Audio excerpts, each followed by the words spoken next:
InStore Pins, which is another, so this is one of the high-level languages for Ethereum. What you have to do is you have to wait. InStore Pins, you have to wait for this little thing to stop being weird.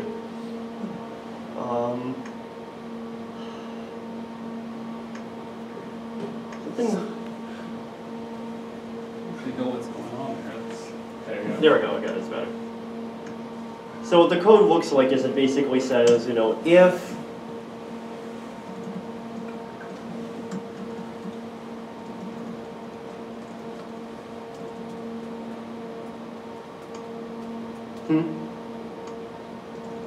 Oh, I'm very sorry. I have my caps lock swapped with control.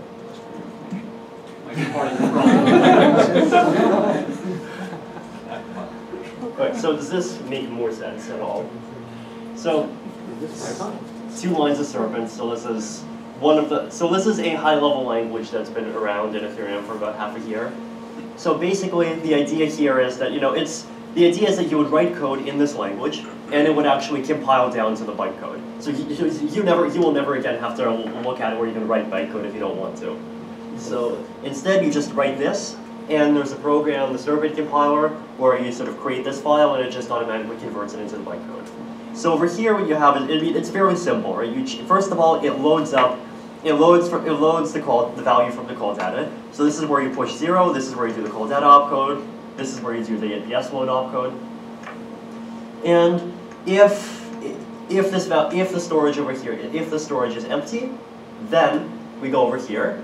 Otherwise, we stop, right? So over here, we say is we're going to s store the value, the first value in the transaction to equal to the first value that was sent to the message to equal to the second value that was sent in the message. So it's much more now, and even this actually is not even the most intuitive. So the way that that modern versions of serpents actually look is basically something like this. Hold on. It's actually sorry. It's control to get the caps lock off. Sorry about that.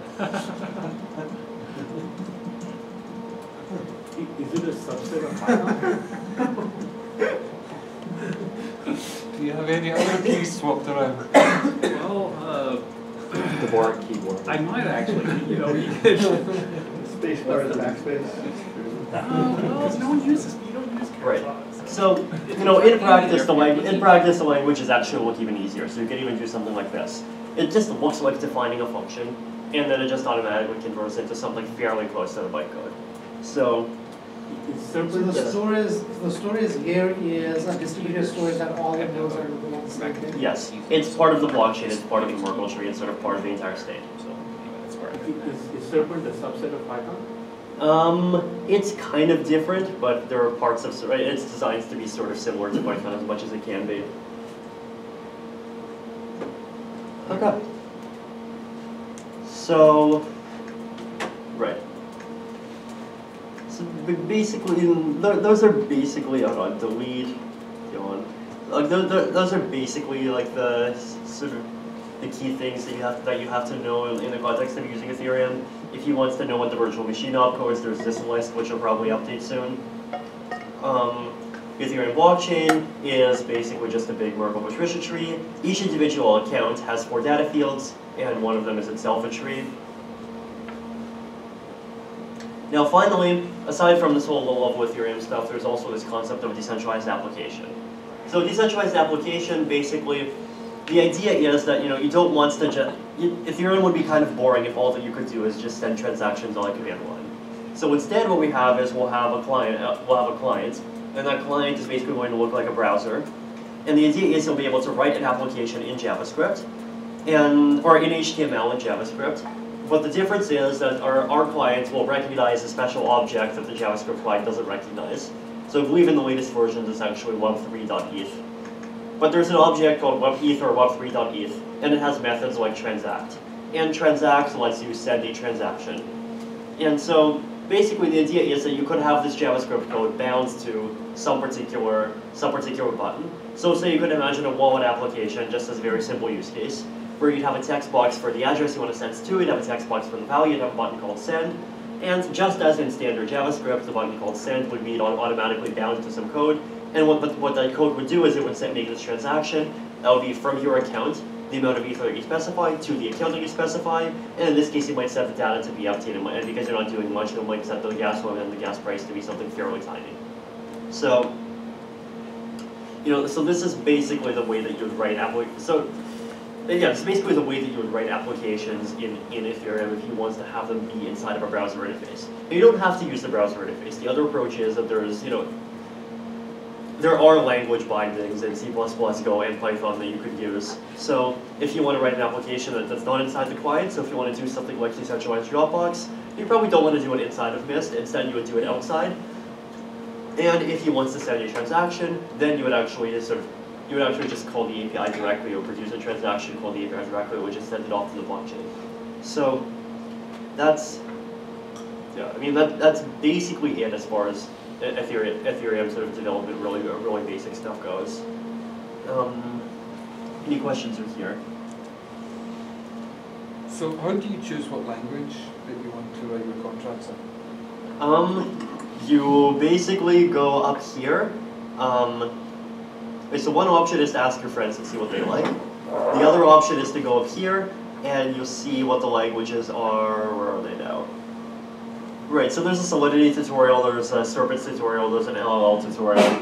Pick which one you like best, and you can use it. All of them have compilers. So this Solidity is the latest one? Yeah, right? Solidity is the latest one, correct. So what one do you think is most future-proof?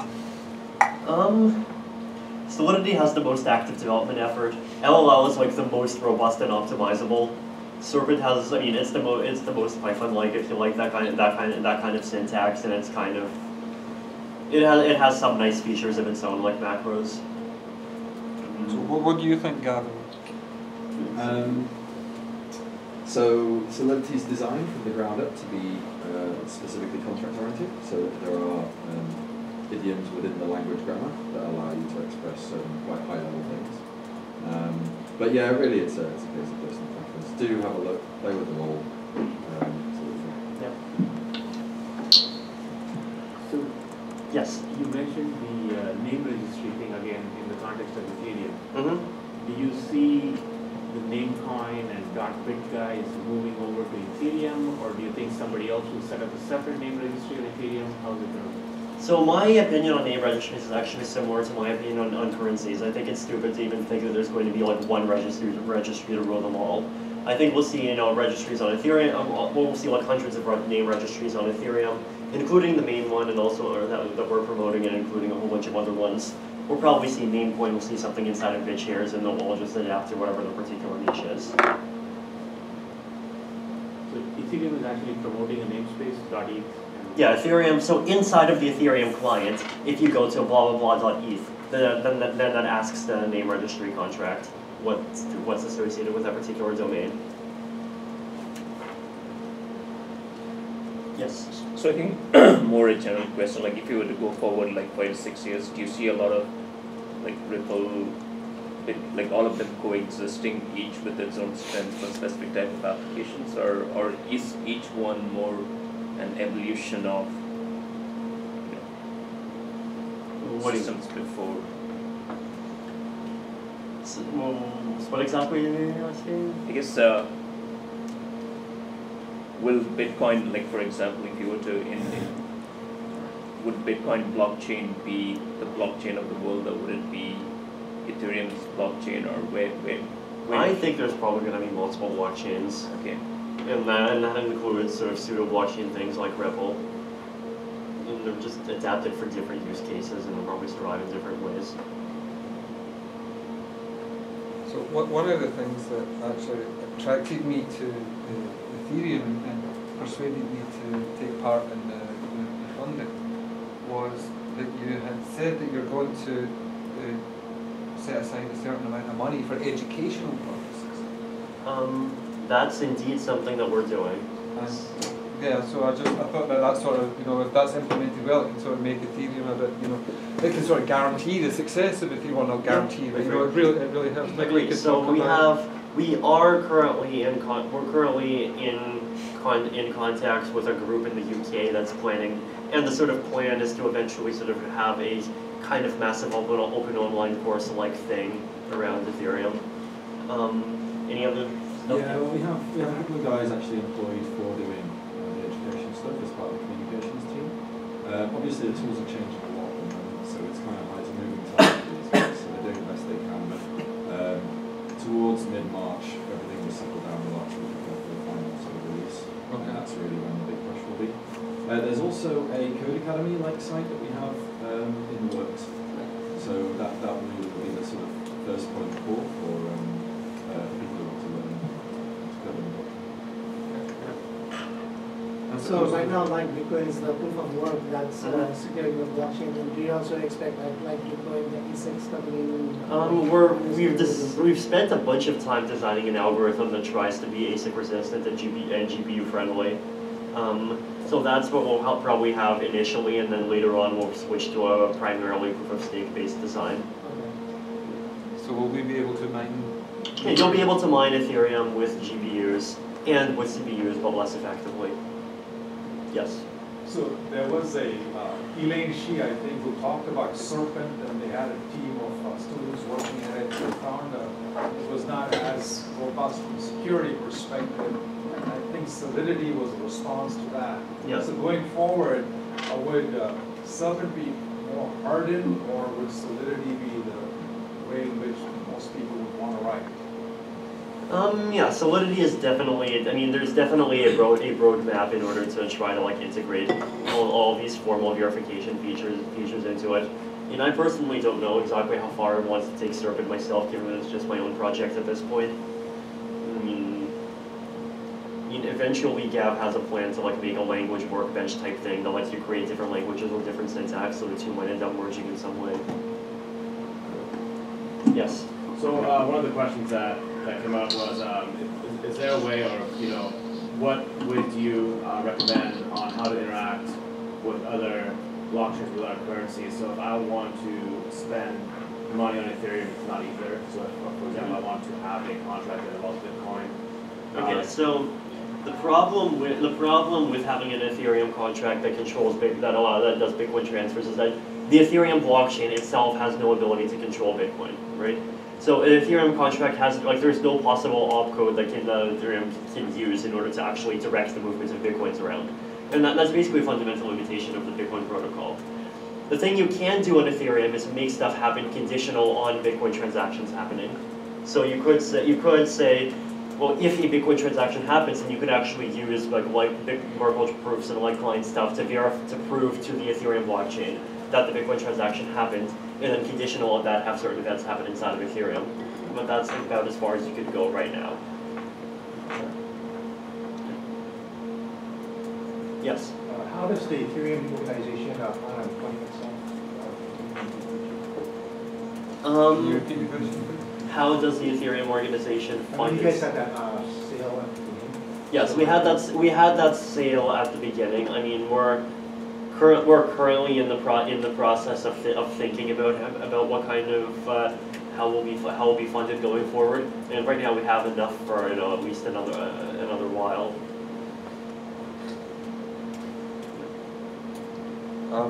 Yes. When do you anticipate the Genesis? In March is the plan. That's pretty soon. Yeah. So in terms of miners or people running just nodes, verification, do you primarily see this as businesses running this because the focus is on contracts? So there would be a contract. Okay, to be honest, for the past 6 months, I've been really regretting calling these things contracts. What do you call them? Bananas, as Tim Swanson said. Why? Because you're going to slip up on them? Sure. Okay, so Ethereum is a decentralized network in which there exist objects which are either externally owned accounts or bananas. And a banana has an ether balance, it has code, and it has some kind of key, and it has a key value storage. And theoretically, bananas are basically just programs that sort of live inside the Ethereum environment. So bananas can talk to other bananas and so forth. So the point is, they're not necessarily intended to represent any particular use case. You could have bananas be representing smart contracts. You could have them be representing just a name registry. A name registry isn't a smart contract at all in any meaningful sense.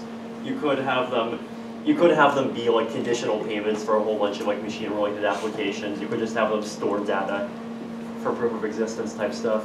Yes. So do you see like people running this in their homes, or is it going to be more businesses? I guess It's meant to be a consumer thing, right? You know, Mist is a pretty web browser. It's meant to you're meant to like write decentralized applications, and other people are meant to use decentralized applications.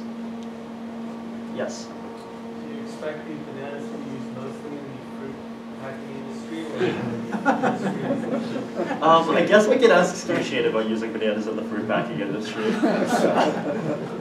So I assume that contracts know about like your gas level and can like somehow go get some more gas because they're fucked up. No. So that's what I mean. We like tried for a month to figure out if it's possible to allow contracts to like ask for more gas in the middle.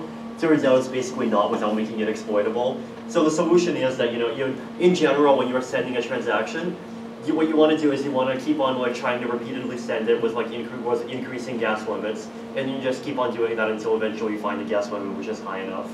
And when you keep on testing it, you would test it locally, and you would check locally without pushing it to the network what level of gas you'll need, and then from that gas level, and then you'll publish a transaction with the first gas level that provides a satisfactory result.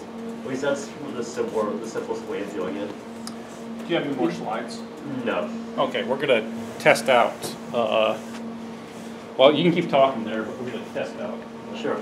So, does anyone want to hear about plantains? About what? Yes. So, plantains is probably the term that I'm going to suggest that we all use for distributed autonomous organizations. Sorry, what are they called? What are they called? Say, what's the name? Plantains, the kind of bananas that you can like fry. Yeah, so that's what we call DAOs now. DAO, or decentralized. Autonomous, yes. Would you mind plugging in just so we can see if it works like that? I just want to see if it's. Are you going to show us the Mist browser? I could show you slides of the Mist browser, but actually Gap has much better visuals. Okay, good. Show me, That's show you awesome. stuff. Okay, do you want to do cake, take a break?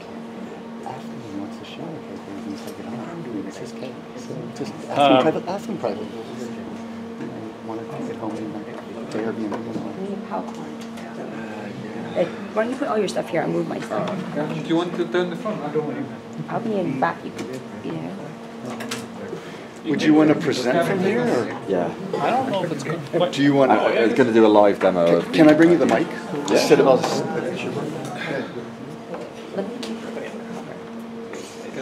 You can take that space. I would do, except this cable's only so long. Let me close.